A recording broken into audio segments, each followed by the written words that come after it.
નમસ્કાર, આપ જોઈ રહ્યા છો નેશન પ્લસ ન્યૂઝ. હું છું આપની સાથે હેતલ ભગત. વિશ્વવિખ્યાત એમએસ યુનિવર્સિટી ફરી એક વખત વિવાદમાં આવે છે, જેમાં હોસ્ટેલના મનુભાઈ મહેતા હોલમાંથી વિદેશી શરાબની મોટી માત્રામાં બોટલો મળી આવી છે.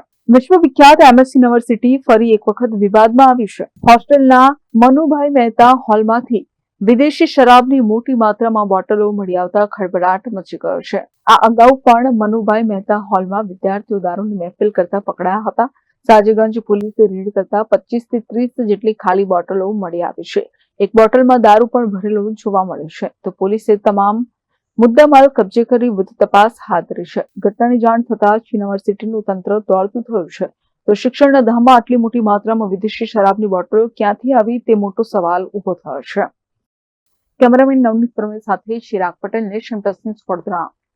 સમાચારોના સતત અપડેટ મેળવવા માટે અમારી નેશન પ્લસ ન્યૂઝની યુટ્યુબ ચેનલને સબસ્ક્રાઇબ કરો, બેલ આઇકન દબાવો અને જોડાયેલા રહો ફેસબુક, ઇન્સ્ટાગ્રામ અને ટ્વિટર પર.